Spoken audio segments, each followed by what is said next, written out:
Alright, everybody. After a lot of tournament games this weekend, I was back in action for my typical Tuesday night Swiss. Been playing a lot of Classical. I probably won't play another Classical game for another week. Yeah, I'm loving the recaps. Let's just keep them rolling. Tonight, I thought I was going to be playing Black against a guy named Zachary, but to my surprise, and this does happen, they reseeded things, shuffled it up, and when the pairings were posted tonight, I was paired against Joe Ray of New Hampshire. Joe Ray has a 1511 rating, which is nothing to sneeze at, but nothing too impressive as well. And is like an older fellow. He's the type of dude, if you can kind of picture, who like folds his arms in the back of the chair and like leans back. He was older, like I would say at least, well, not at least, like he was in his 70s is my guess. But he seemed like well built, like well maintained, if you will. He was wearing these like thick, sturdy glasses. And he kind of like leaned back in his chair. I could almost picture him with suspenders. He was well dressed, but like picture him there like wistfully humming a tune. He was very serious and played a lot slower than me, which we'll get to. Nonetheless, I had my work cut out for me. I was Black again. Those of you that have been watching have seen me literally play like 8 of my last 10 games as Black, which, I'm going to be honest, is a little bit annoying. It is. And the pairings released. I asked if we could slide a board over to the right because there was a beautiful board set up for us. The one without coordinates. It's like these very pretty wooden ones. But frankly, I don't want that. I want the one with coordinates. Only because I don't want to have to think about the coordinates on the side to track my brain power. I want it just there so when a move is made, I can literally just reference it. It's just one of these like small details that I just don't want to get involved with. Anyway, my opponent sits down and he hits me with Knight F3, which is the ready. Now, obviously, I'm prepared against this from like online play, but not in Classical because I kid you not, I have played a lot of Black, and I have not seen anyone play the ready against me. At least not yet. This was my first, and so I saw this and I was like, "Oh shit!" I'm not booked up in the sense of having reviewed any ready lines. I was thinking about playing the ready myself, so I looked up one line of the ready. Which is Knight F3 with the idea of D4. It's like a transposition to a lot of the D4 systems I know, just going about it a slightly different way, the move order. And I looked at like those transitions. So he plays this and I play D6 with the idea. It's called the Prick Invitation. I do know this. Again, I play this online, hoping that we would just transpose to the line that I know very well, which is them to play D4, which is, again, what I have played as white, and when I'm prepared against both D4 and then Knight F3, etc., etc. Basically, I was trying to transpose to a system that I was well aware of so that I knew I wouldn't make a mistake. However, my opponent, this sturdy New Hampshireite, Joe, Joe Ray is like as Joe Plumber a name as you can get. And by the way, this guy, there's like nothing negative about this guy. I have one other Joe Ray story for me towards the end of the recap, as my cats are meowing at each other. Oh my god, I really don't have to mediate and get involved in a little meow off, but that might just happen. Nonetheless, he instead plays G3. Now, this is not a bad move at all. This is totally fine, but he's basically playing like a modern type opening from as white, with the idea of fianchettoing, castling, and then like either striking with like a C4 or D4, which is kind of like a reverse system. I have plenty of experience in this type of game, but only online in like 2-minute games. Meaning I haven't looked at this like under the hood ever. So I immediately said, shit. I really wanted him to play D4 or C4. Because again, I know these moves very well. When he goes into kind of like the reverse system, I say, fuck it, let's ball. So I figured I should probably be the one to take space. E5 was one idea I had. I wanted to give it one last gasp for him to strike with D4 first, because I figure if I play E5, he's not likely to then strike with D4. So I play Knight C3 with the hope, and it is still the best move, D4, with the hope that he would play D4 so that I would know exactly what to do, and he doesn't. He doesn't at all. He plays the passive old man chess of Bishop G2. I mean, there's nothing wrong with this move. It's very clear what he wants to do. He wants to play a slow game where he like castles and approaches the attack from the flank. And I said shit. So I then went back to chess fundamentals. I know E5 taking the center. If he doesn't want it, I should take it. It is the best move.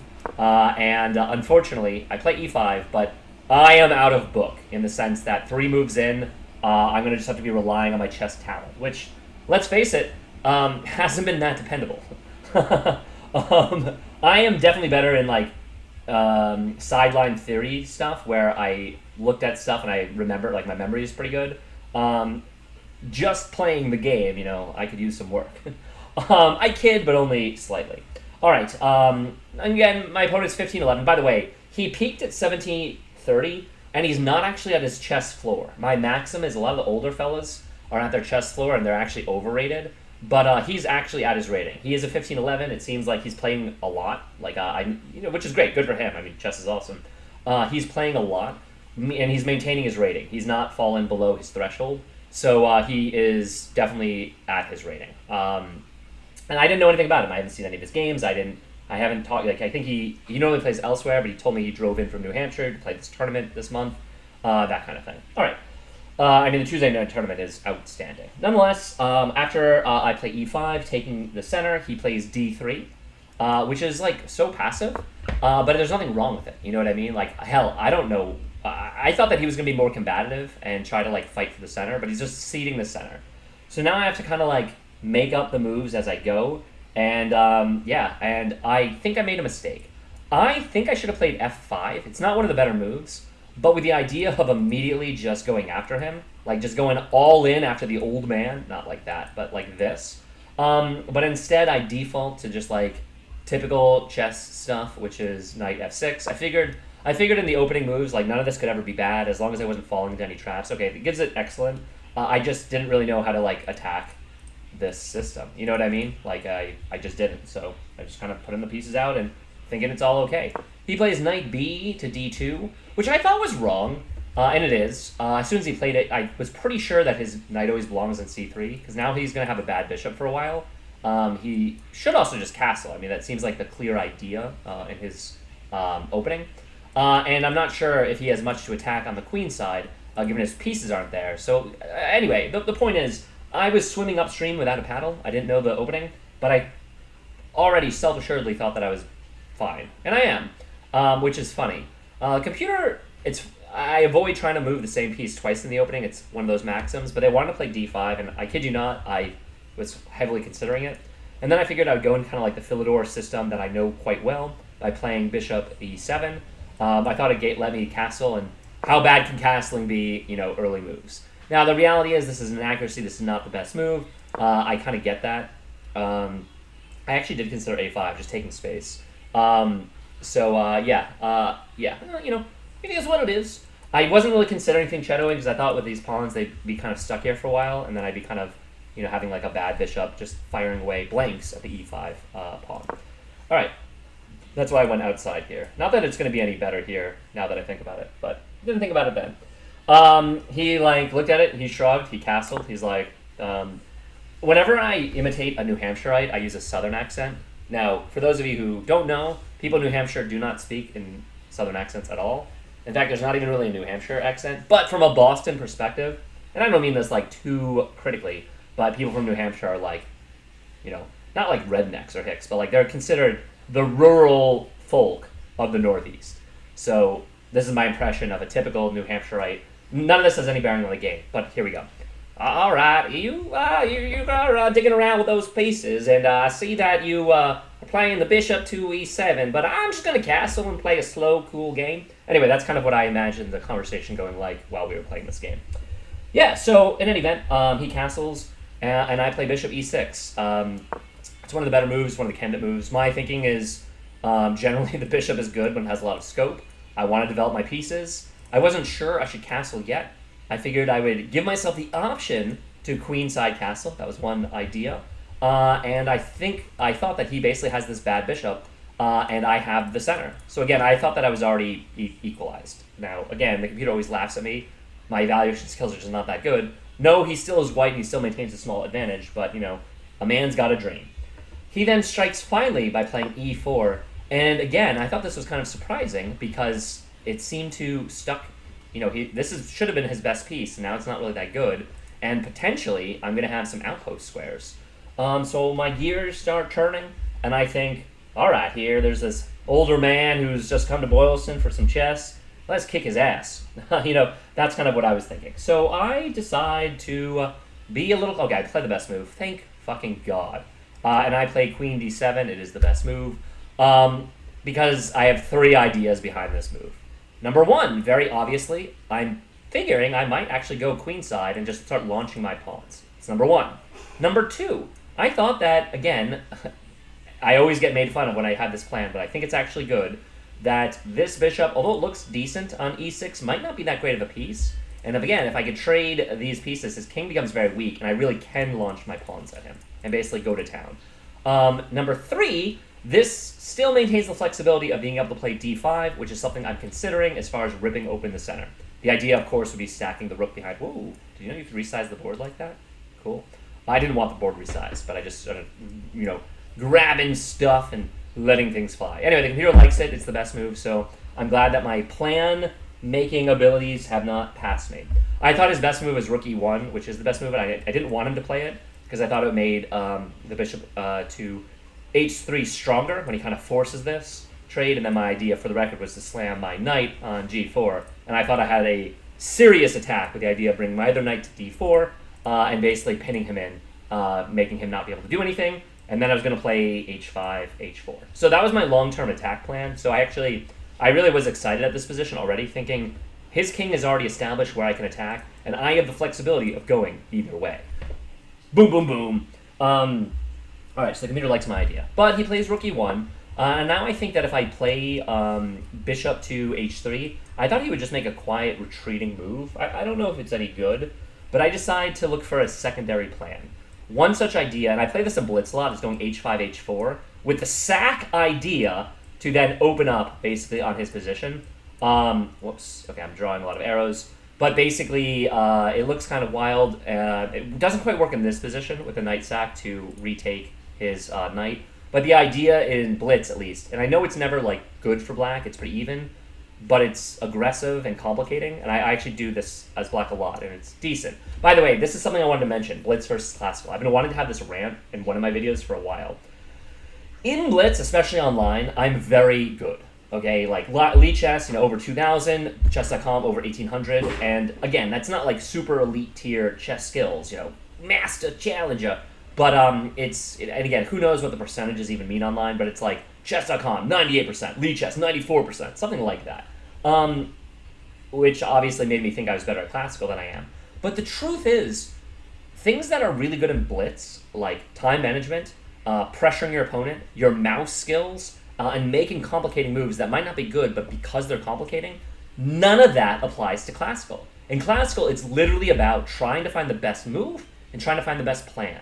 Anytime I've mucked around in a position mostly, just to play a move that looks challenging, my opponents mostly diffuse it. I'm at a good enough level where they try to solve these puzzles. They don't just wing it mostly. And so that's actually a very bad pattern that I've gotten into, which is seeing moves that are complicating, interesting, and fun, and in Blitz, that makes them good. But in Classical, it doesn't necessarily make them good. So it's like a habit I'm trying to curtail and break. But that was the idea. So I decided not to push h5, h4, which is something online I would do. In fact, one quiet move like h6, just be passive, is a suggestion. And I think of a secondary plan that looked pretty good to me. And maybe the computer's going to laugh at me and think that I'm playing quite poorly. I'm going to show you my move, though. I play rook g8. And my idea, they don't like it that much, is I don't want to castle into this, is I do want to attack his castle king, and it prepares g5. Because I was thinking and here's why. He doesn't have this bishop open on the g5 square. He doesn't really have a natural place to put his knight. If it goes to b3, it's kind of awkward there. I could just take it there and then muck up his pawns. I thought that would be weaknesses to attack. Furthermore, I want to jump to d4, and I thought that with this pawn distracting, for example, g5, g4, to bump and run his knight, I then land a solid knight outpost. Moreover, I can't quite go h5, h4 without the sacrifice, but if I go g5, h5, h4, then it now works. So that was my thinking there. Also, to kind of keep powdering on here, I thought that he was so far away from being able to attack me, I could also castle queenside, possibly. His pieces are really backed up. He's old man chessing it. He's very passive. that I thought I could spring the initiative with this move. Now, the computer sees everything objectively, and they don't think this is the best move in the position. Therefore, it's a bad move. But that was why I played rook g8, for the record. You know, it is what it is. He responds with c3, and as soon as he plays c3, I think to myself, like, damn, he's now trying to play d4. He's, like, setting it up. Now, technically, this makes a weakness on d3, but it's not a weakness I can exploit, at least not yet. And I start wondering, and I actually calculate. And again, my opponent this whole game used more time than me, so always assume I have more time than my opponent. There were 2 times where my opponent thought for more than 20 minutes. Again, in Boylston, Tuesday Night Swiss, you have an hour and a half, but no added time after move 40. He used 20 minutes in one spot that I'll get to, and then another 20 minutes in another spot. So he had 2 deep things this game, and he did get down to the increment, which we'll get to as well. I think when he was down to the increment, I still had more than 20 minutes because I wasn't into seconds yet. But I basically, even when he was down at seconds, though, I wasn't blitzing back moves, which I'm proud of, and I'll talk about that when we get there. But I was using a decent amount of time, but like not. I wasn't being, I was being time conscious, if you will. Anyway, what am I trying to say here? Yes, he was trying to play d4, so I had to calculate, and I thought that if I play g5 and then he plays d4, is my bishop getting trapped? And obviously, the idea is if I play like g4 and then he lands d5, I could be in trouble. But then, if I take, he takes, and I take, I thought that was good for me. But then I looked at if I play g5, g4, rather than him pushing immediately, he has the in-between move of g4, and my bishop actually is stuck, and I think I'd be losing material there. I would have to play d5, and I looked at that, but then I thought he would take, and it would open up his bishop. But then I thought if I go g5 first, and he pushes, on me, then I have the in-between move of freeing my bishop, a thing that I thought all along, and trading it for this bishop, meaning if he keeps pushing and I push, I don't care if he opens the diagonal because his piece will be gone. So I thought suddenly that was good for me. So I calculated for a while, and I decided that g5 was a good move here, and it is. Number one, I didn't see anything better. I could have done this first. That was the other move I calculated. But I thought if I did that first and he just drops back, I wasn't sure if I was going to get stuck there. And I also calculated if I go g5, g4, how good is it if I have a locked-in bishop? It's basically a pawn at h3. And it's good and bad. It has no way of retreating. But I also thought I always am threatening some sort of mate on g2. So I wasn't sure if that was like a decent idea or not. Nonetheless, when I did all those calculations as far as him pushing d4 and kind of racing, I evaluated it to be good for black. Or at least, if not good, my best move. The computer agrees, and I'm just like YOLOing.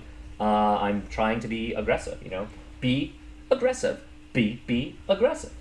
Anyway, I play g5 on move 9, and he had taken a lot of time on a lot of moves, but Joe Ray, the stoic older man with the sturdy glasses, and you could almost picture him, he wasn't wearing overalls, but like with overalls and, well, gee damn, I'm still going to play my d4. And he just stone cold plays d4. And I think it's a good move. It's the move I expected. It is the best move. And again, he's trying to slam d5. And I start spinning out of control, knowing that g4 is probably not my best move here. Yep. So I was torn between takes or bishop h3. And it looks like those are the top 2 moves. Those are the 2 moves I wasn't sure which was better. Basically takes and then play it, or play it and then push and then move my my knight away. I thought if he pushed, locked up the structure, I would always have the c6 break and then rebuild my knight, and I'd be in good shape. So I play bishop h3. Now, according to the computer, I'm already like quite worse, which is like not a good feeling. Over the board, I thought I was already better. That's just like one of those things where the reason why I thought I was better, let me explain. Allow me to explain. There was no line where he was winning a pawn by force, number one. Number two, I thought I was getting real play, real attack on his king, whereas he has these pieces, like the rook is out of the game and the bishop is out of the game, and he has not monkeyed his pawns forward at all. Normally, if I queenside castle, it's kind of a race for who it can attack first, and the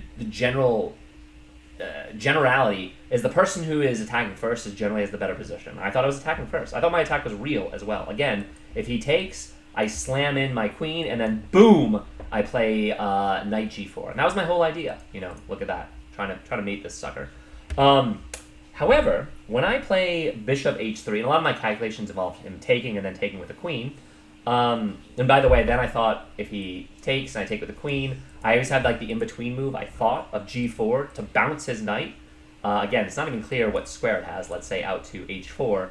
And then when this isn't defended, if I go trade, then I'd be winning a pawn. So that was like my deep calculation, the feel for this spot. But as is the case with a lot of my calculations, I'm wrong. I'm just fucking wrong.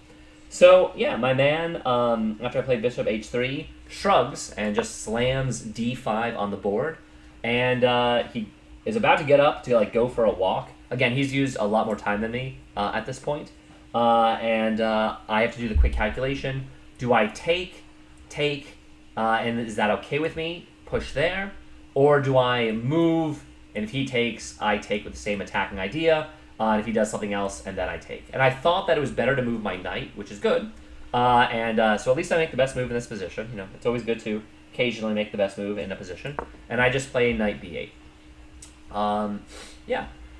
He now responds. And by the way, I thought there was strong consideration for him dropping his bishop. Looks like the computer does not agree. They do not like that. Which is fair. Fair. And yeah, he plays knight c4. Which I didn't like, but it's the best move. So again, what the hell do I know? And the reason I didn't like it is I thought that there would be lines where I would be able to jump my queen in, basically develop with tempo. Because I didn't see a single jump where it was doing anything. Obviously out to a5, technically it's attacking b7, but I thought it'd just let me push it out with b6. And if he ever goes to c6, I would happily trade my knight here, and then I would win a pawn. So I wasn't that afraid of this move. But according to the computer, Joe Ray is number crunching like a machine. Anyway, I trade the bishops because, you know, that was my whole idea. Obviously, he takes back. He's not going to blunder a piece. It would have been nice. Would have been a much different game if that was the case.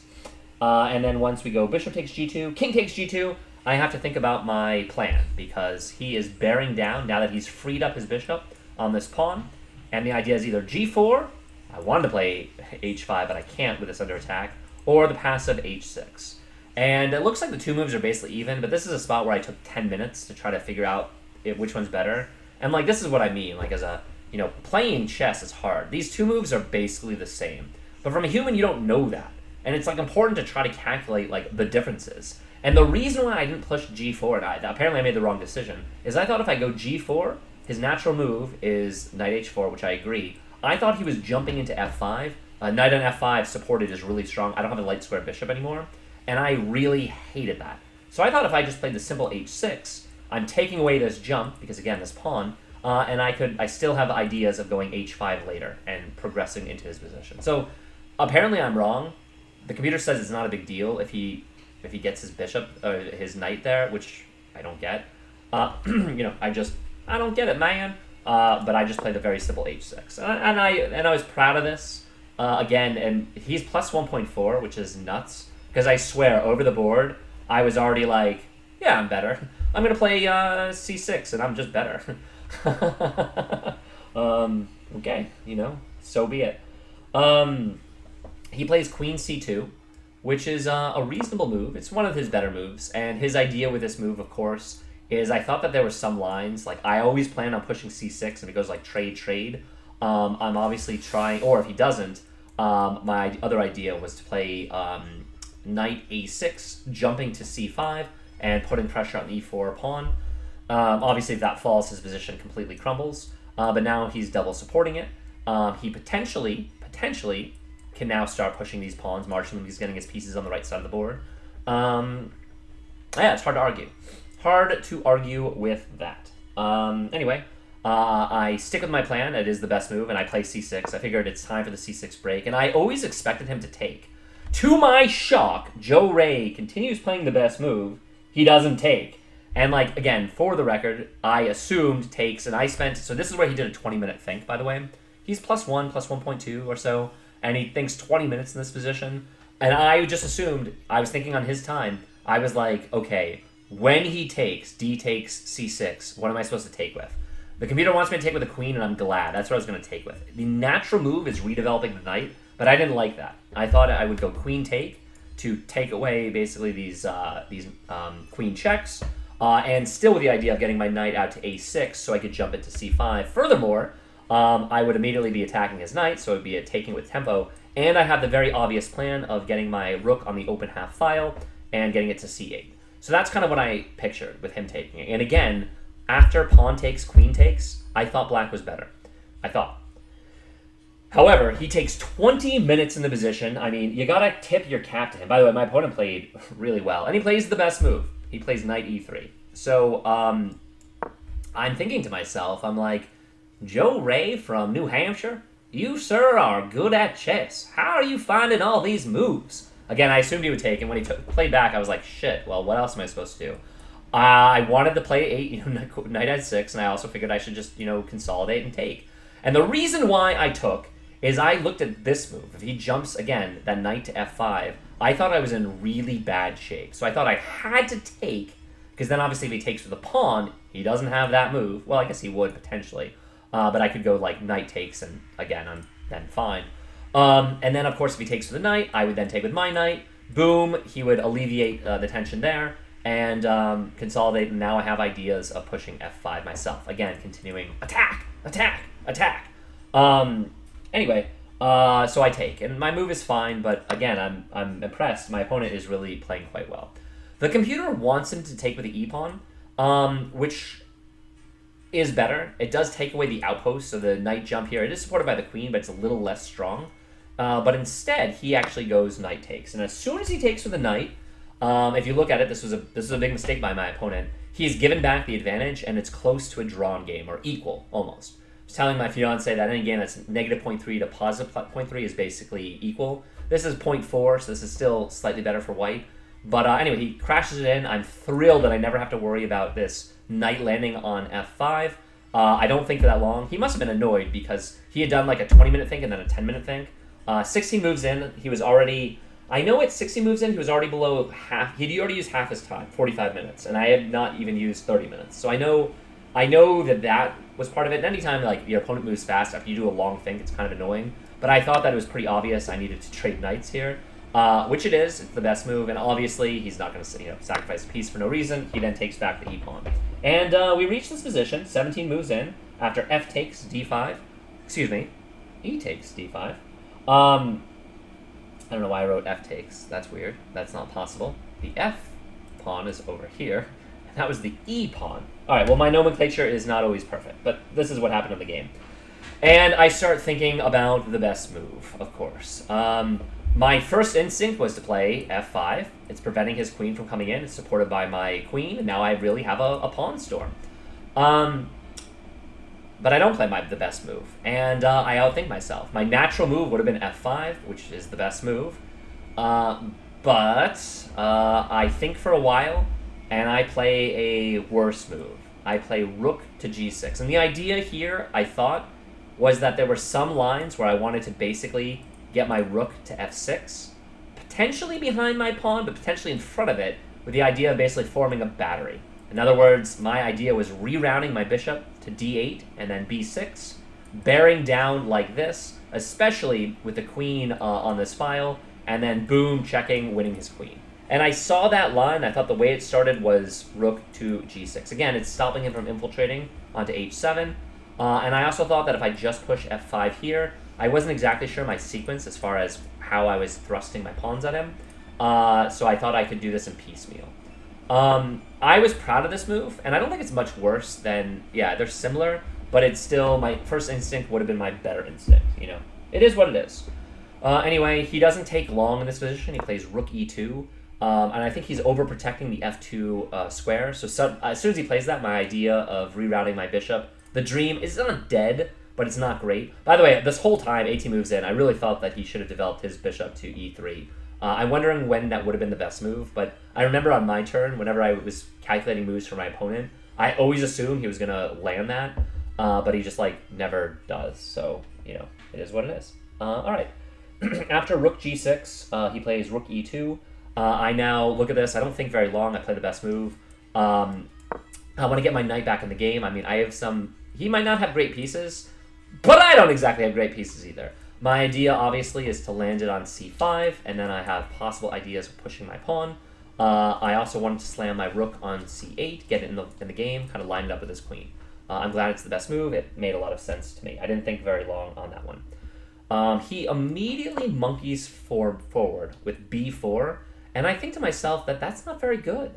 He's not threatening b5, because boom, I'm taking it away. And I always wanted to put my rook on c8, and I have these forks now that expose his queen.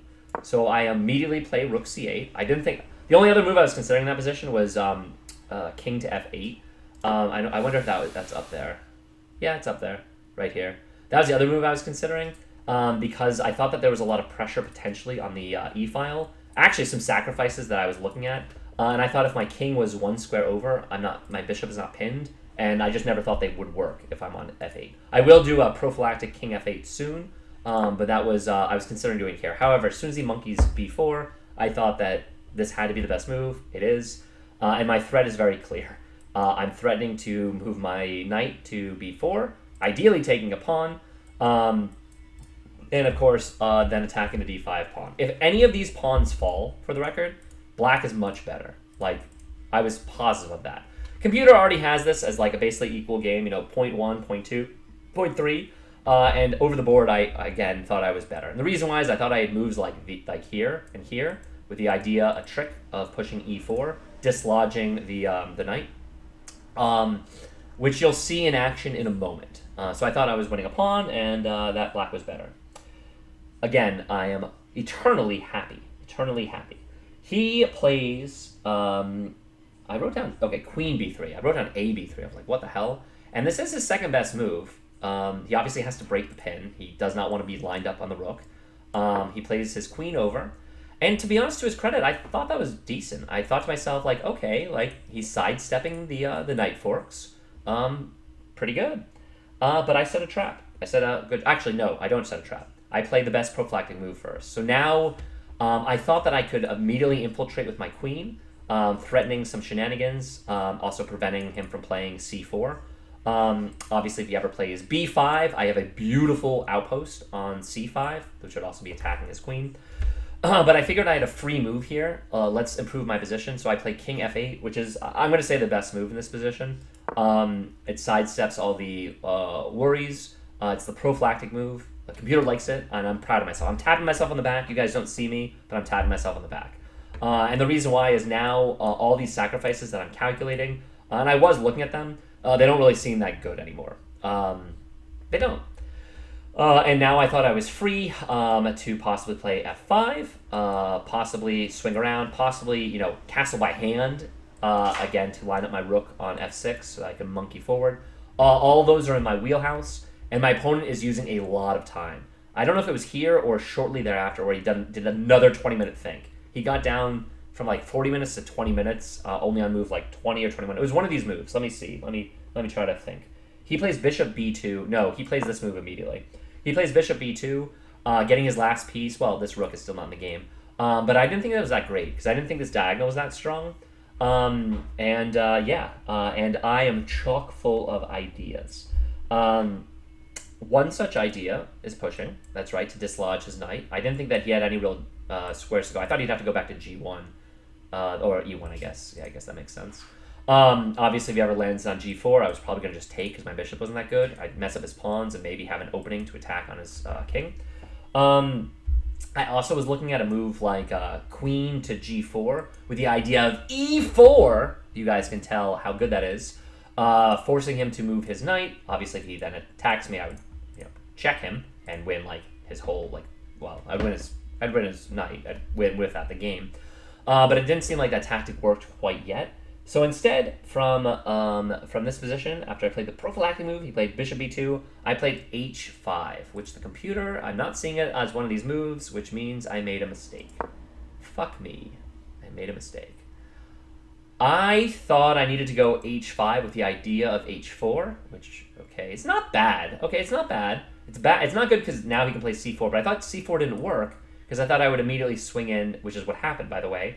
And I thought that was good for me. All right, well, anyway, I played h5 with the idea of h4, trying, of course, to rip open the position. If he ever takes, I take with check, and boom, I have attacking lines. If he ignores, I trade, and now I have, again, another open file to attack on. Boom, boom. I thought that was very strong and scary for my opponent. That's why I thought h5 was good. But chess is a really hard game, and I guess I'm wrong. He now plays c4, which is the best move. But I immediately blitz out what I thought was the best move, and it's just not. What the fuck? Are you kidding me? I thought I was winning after this move, because I blitz out queen g4. Why is this not the best move? What the fuck, computer?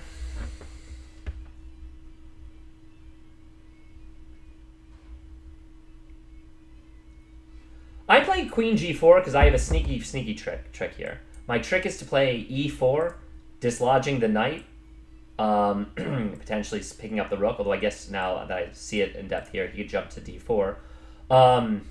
So maybe that doesn't quite work. I guess then I would play like bishop f6, looking to force the trade. But also if he, gets the other rook in the game, then I just pick up the pawn. Kind of that simple. That's what I saw.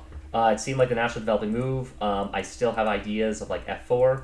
And I thought, again, if he pushed the pawn to h3 to dislodge, again, I just scoop up the c pawn. So apparently if he plays rook c1, he's in fine shape because he's protecting the pawn. And if I push... I'm kind of curious if I push e4 in that situation. I'm going to show you what he played. I guess he made a bad move here, finally. He's been playing really good moves. Play queen g4. He plays rook a to e1. He doubles up. Okay, and this is just a blunder. He gives me the pawn, which I take. All right, so this is like his first bad move of the game, to be honest. But out of curiosity, if he plays rook c1, how come e4 doesn't work here? Oh, it's because he can probably play h3 now. No?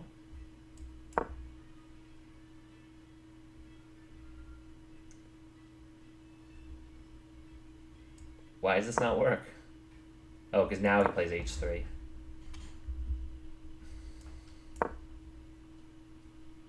Oh, and now my pawn's hanging. Okay, I didn't see all that, obviously. Computer stuff.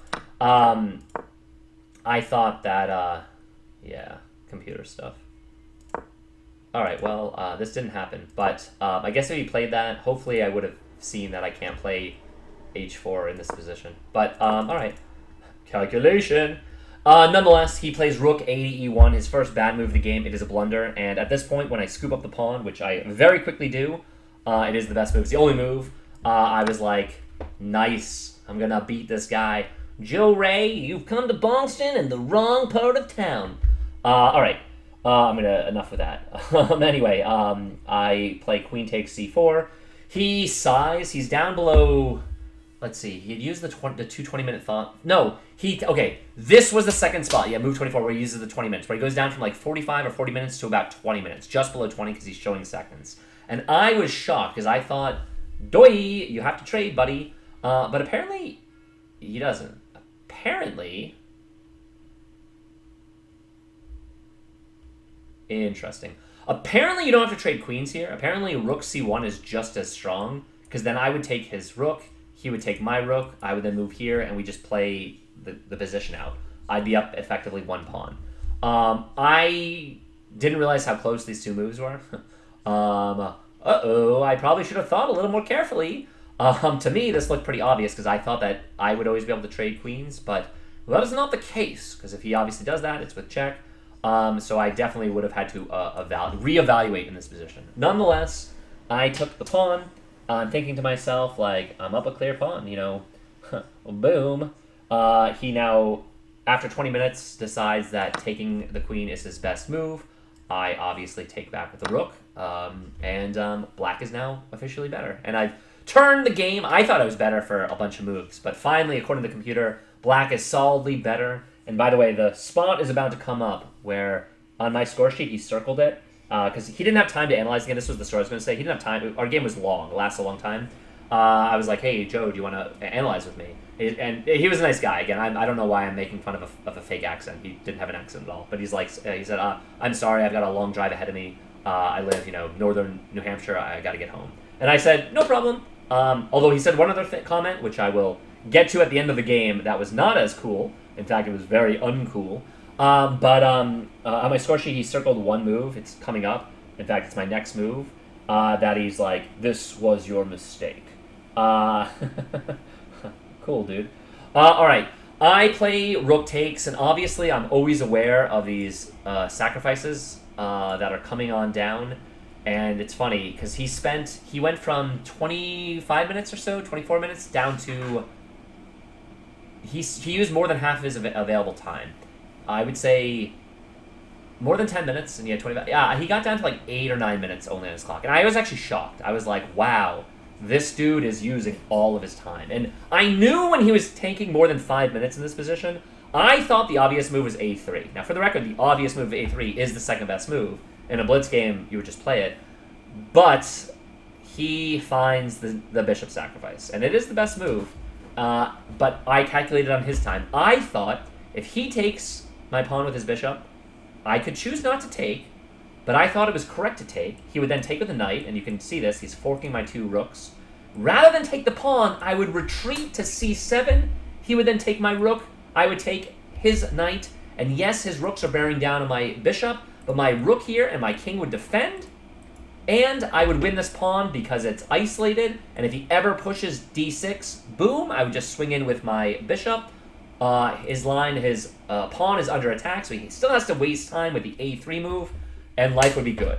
And I calculated that out, and I remember what Ryan was telling me this weekend. He said, oh, Rob, like, 2 minor pieces are almost always worth more than a rook, even with a pawn.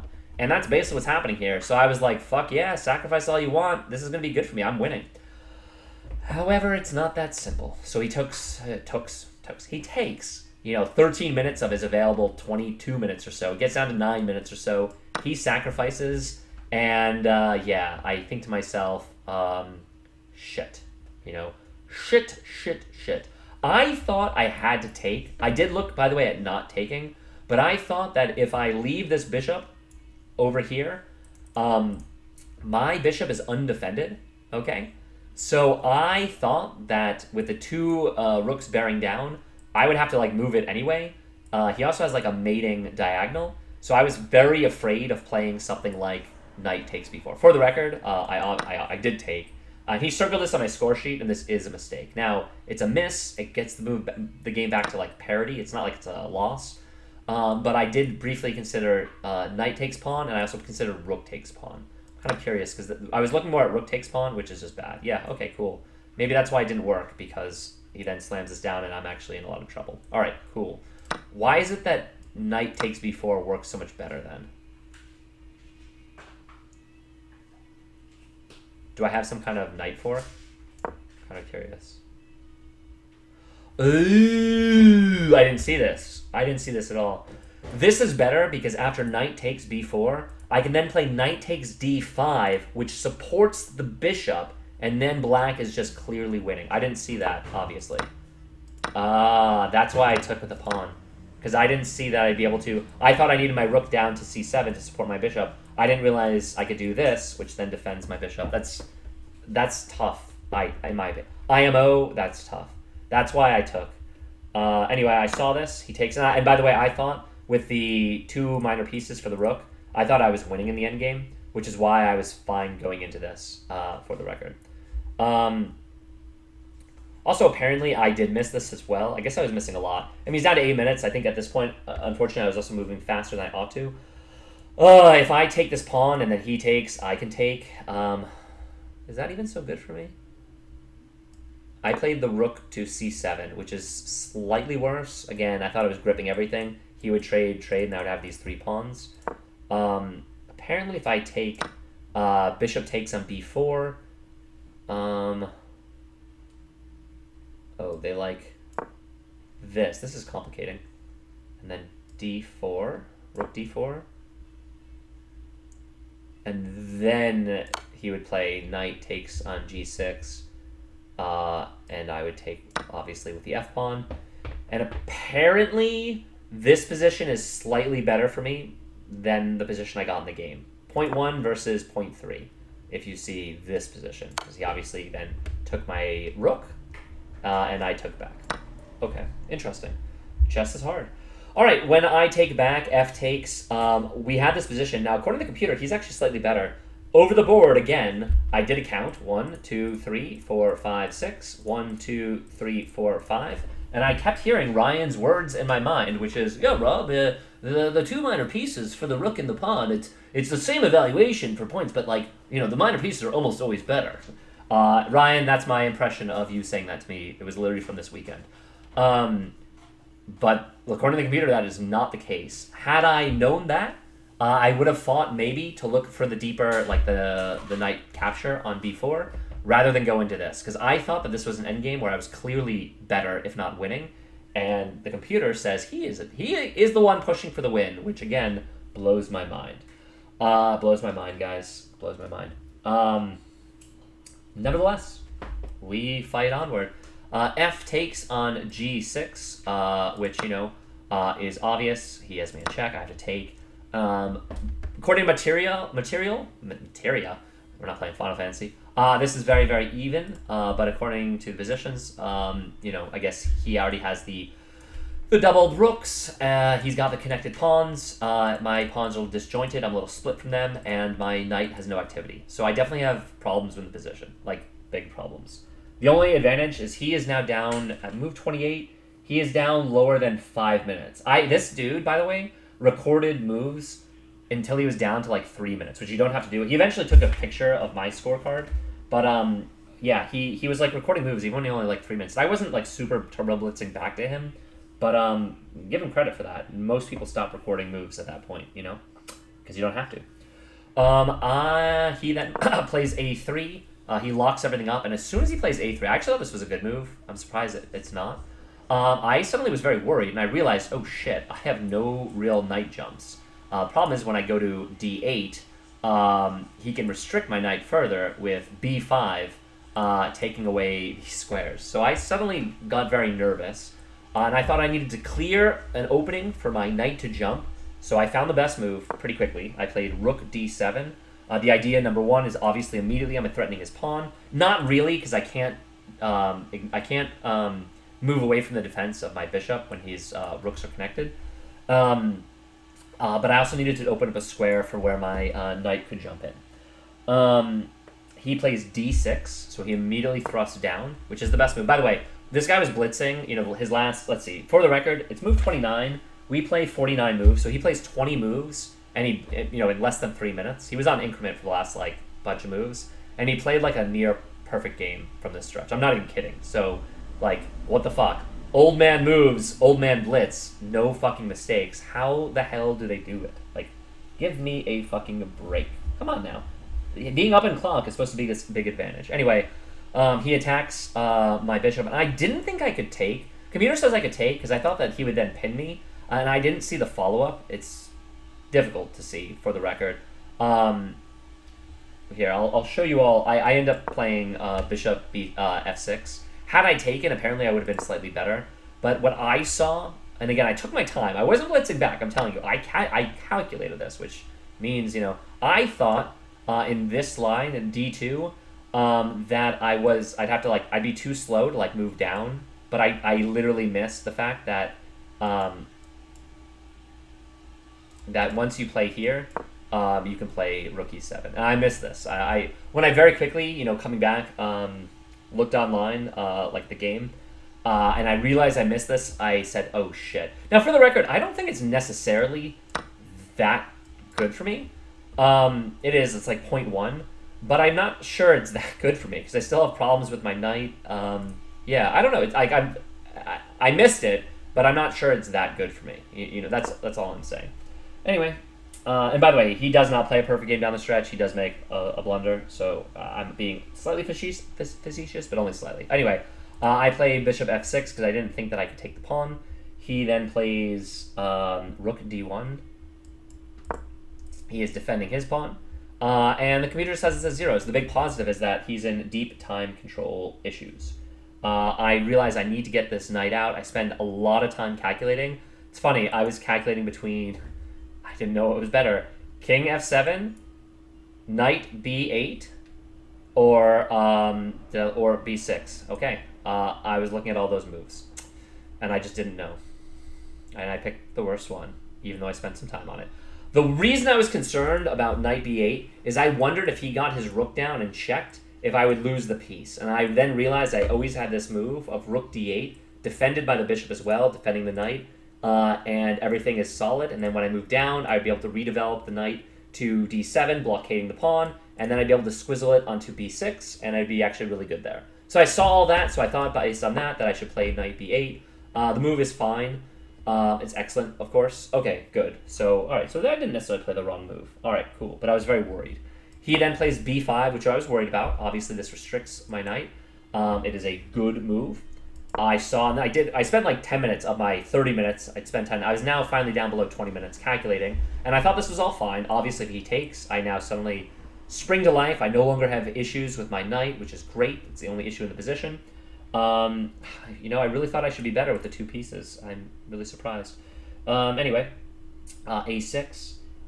He plays a4, which makes sense, because now if I take, he can retake, and I still have the same developmental issues. But I thought in an endgame where he has double rooks, I would want them, all the pawns in one section, because he could, otherwise rooks go from one side to the other really quickly. Knights don't. So I thought it made sense to consolidate a little bit. Little did I know that I was actually a little bit worse, so I was consolidating because I don't want to lose the game. I didn't know that. I play a takes b5. Obviously, he plays a takes b5. I say to myself, oh shit, let me clear the spot for my knight. Let's get in the game. Let's get rid of this d-pawn, because then I never have to worry about losing. Because right now, as long as he has this d-pawn, he can still win the game. If the d-pawn goes away, I don't think he can win. So that's kind of how I was breaking down my next order of business and then my next order of business. He plays rook c2, and now I'm a little bit worried about this move kind of coming in. So I play knight d7, which is my idea the whole time. Blockading the pawn, looking to maybe jump specifically onto the e5 square. And then, unfortunately, for the hero of the story, for Babo, that's me, he slams rook c2. What? No. Rook c7. Thank you. 7s and 2s. And now I realize, I play b6 immediately, but now I realize I'm probably not going to win the game. And why do I realize this? Because my pieces are completely tied down. I can't move the knight, because I need to protect this pawn. I can't move the rook. I need to protect the knight. I can't really move the defense of the d-pawn. And unfortunately, my bishop doesn't really have anywhere to go. I would love to be able to slam it to c5, but as long as his rook is here, I can't wiggle it out, because then I would be defending everything and attacking his d-pawn, and I'd be free finally to move my knight. But I didn't see a way to get my king in. So I sigh, and I look at his clock, and he is literally down to less than a minute. He finally stops recording moves, and I say, all right, maybe I can flag him. The classic Babo looking for the flag win in Classical. So I'm not going to offer a draw yet, and I'm going to try to push him on the clock as best I can. It's worth a shot. And the reason why I can't move the knight, by the way, is because he played rook b7, which I do think is the best move. He's playing all the best moves. And now as soon as I move my knight, he takes my pawn, and I think that would be a disaster. I think I'd be losing, because then he has two peepos that are so close to queening, and I don't think I can defend both of them. So, so I really didn't like how this developed. I start with king f7.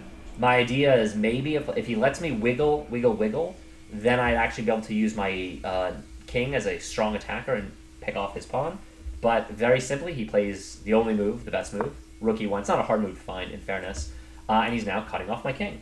And I say, fuck. I play the best move. I play g4. I'm trying to restrict his king and possibly find a wiggle spot for my bishop. I thought if I could basically do a box and kind of get it around where I can attack the d-pawn that way, that I'd be winning again. He plays f3. Now I start thinking to myself, I wonder if I have any knight forks. Unfortunately, I can't move my knight yet, because it's pinned. But if I jump it to e5, maybe I have, obviously then I could be threatening the f3 square. If I let him take and I take back, then maybe I can use that as a new outpost. And I suddenly got excited again. And I thought, oh, maybe I can win this game. So I play king f8, thinking it's the other best move, thinking I need to break the pin. And if he takes, I would take. And then whatever move he makes, I would then try to play knight e5, jumping it to f3. Again, I'm trying to win this game. He plays f takes, which is the best move. And I obviously take back. I play h takes. Again, I'm still trying to restrict his king. Big sigh. It's just as hard. He now plays rook e4, which is, I think, also probably one of the best moves. Ooh, no! Yes! This was my one opportunity to win the game. I miss the tactic. It's such an obvious, easy tactic as well. Um, Knight c5, and yes, he can like win the. He can win the bishop, but I'd win his rook, and then with that the game. So I just missed this. I don't know how I missed this. I still had a lot of time. This is inexcusable. He makes one mistake, and I should have punished him. Unfortunately, I played king f7, thinking. By the way, the reason I thought this was winning for me is I thought when he takes this pawn, now I get my king in because he's no longer cutting it off. That was my rationale for the record, thinking that I'd use my king as a battering ram. At least that was my thinking. He plays rook takes, and as soon as he does, I now realize that if I move away from the defense of the g pawn, he would just take it, and then I can take his pawn because then I would, I'd be stretched too thin. The knight would be overprotecting. He would sack, I would take, and then he would take. And it would be a rook endgame where he'd actually be up the 2 pawns, and he would win the game. I would be able to get this pawn, but I'm slower than him, so that's just a loss for black. So I realized I royally screwed up. I fucked up, and I'm not going to be winning this game. He's down to 16 seconds, by the way, like literally. I play bishop e5, thinking that maybe this prevents his rook from moving over. I'm also taking away the checking square, and finally, I can take the pawn. Or can I? He plays rook a4, and now I realize, oh shit, if I take the pawn, he can play the rook here, so it doesn't really work anymore. So instead I play king e6, which is the other best move, thinking that I can now take the pawn with my king, and unfortunately though, I think we get into what is most likely a perpetual, because he now plays rook g4, and we shuffle, again, he's at 16 seconds, but it doesn't matter, he's on the increment. I just realized we're going to basically go back and forth, and we're going to be going into a threefold repetition. I didn't see a way to break through, so I play, king f5, attacking his rook. He just goes rook g4. No, he just plays rook g4. He goes rook c4. No, he doesn't. That's not the right move. That's d4. Where's c4? C4 is here. He plays rook c4, and as long as he just keeps going, shuffling his piece back and forth, he's always threatening my pawn, and I'd win his pawn, but he'd win my pawn. And I thought that was a hairy endgame. I really didn't think black could be any better, and it looks like black can't be better. So so in this position, the best move I take the pawn, on d6. He plays rook d4. Again, he's threatening to win material. If I move anywhere, he then wins the knight. So I have to move my king over. I play king to e6. And now he just shuffles back. He goes to g4. Excuse me. He goes rook e4 check.